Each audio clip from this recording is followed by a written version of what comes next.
डालते हैं, कोई दूसरे और धंधे बड़े वाले नशे के रूप में डालते हैं, कोई चाय के रूप में डालते हैं, कोई कॉफी के रूप में डालते हैं, सब जाहिर है। 62% लोग खुद ही जहर डालते हैं, जबकि डालना अमृत चाहिए। सनातन धर्म को या अपनी सनातन परंपराओं को जीवित रखने के लिए 24 घंटे में एक बार गाय माता के पंच गव्य में से कोई एक गव्य हमारे शरीर में जाना ही चाहिए।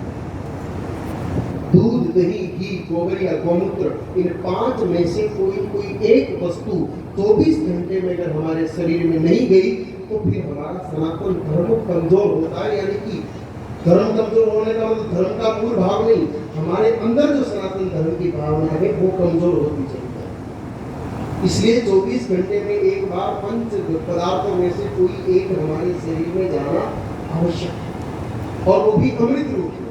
अब आप बोले कि दूध तो भले पीवा में, लेकिन दूध के भी 2 रूप है, विष और अमृत। अगर गाय माता को पूरी तरह तृप्त करके संतुष्ट करके 2 थन का दूध बछड़े को पिलाने के बाद 2 थन का बचा हुआ दूध निकाल करके आप पीते हो, वो अमृत है। और अगर 4 थनों का दूध निकाल के बछड़े को भूखा रख के वो दूध पिया, उससे दही बनाया, घी बनाओ, जहर। 2 थन का दूध बछड़े को पिलाने के बाद अगर 2 थन की दुआरी करके हम दूध पी रहे, वो अमृत रूप में हमारे शरीर में।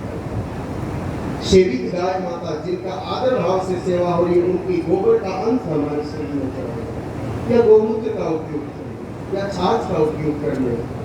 ये जरूरी है अंदर की शुद्धिकरण के लिए। अब आप लोगों की हर जगह नहीं मिलता है, आप में से कई लोग शहर के निवासी थे, गाँव में तो मिलता है। जब गाँव में आओ, 2 मीटर कपड़ा गाय माता के दूध में डुबो के छाया में सुखा दो, उसके छोटे छोटे टुकड़े करके ले जाओ शहर में, और रोज सुबह के एक गिलास पानी के अंदर थोड़ा सा उसको डाल के निचोड़ से पी लो, ये दूध आपके शरीर में चला गया। लेकिन हाँ, जिस गाय माता का दूध है उसके लिए फिर वहाँ चारे की व्यवस्था आपके द्वारा होनी चाहिए, तो फल देगा। और गौमूत्र तो आजकल बहुत आसान है, बोतल में मिलता है, वैसे पी लो। लेकिन इन 5 पदार्थों में से एक पदार्थ जाए, और कोशिश करें कि हम अन्न, फल, सब्जी जो भी लें वो गोवर्ती हो, वो आधारित कृषि से उत्पन्न।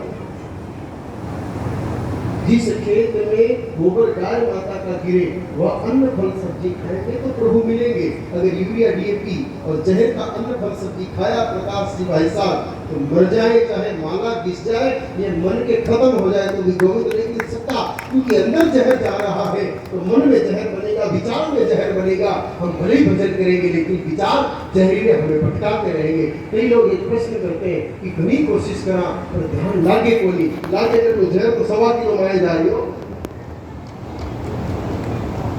गाय माता के गोबर गोमूत्र का उपयोग करके जो कृषि क्रिया की गई है, बैल के चरणों कर्ण जिस खेत में लगे हैं और वहां से जो अन्न पैदा हुआ है, वहां से जो फल उत्पन्न हुए, वहां से जो सब्जियां प्राप्त हुई है, उनका उपयोग करने के बाद 1.25 महीने बाद ही आप समझ जाओगे कि साधना ऐसे लगती है, विचार ऐसे खत्म होते हैं जैसे बिजली का बटन बंद करने के बाद बल्ब बंद हो जाता है, वैसे ही जनित के विचार बंद होने शुरू हो जाएंगे। अगर हम पूर्ण गोवर्ती हो गए तो तभी गो आधारित कृषि से उत्पन्न हो, ये पूर्णतः गोवर्ती विधान है। और यह विधान प्रारंभ करने के बाद गीता जी के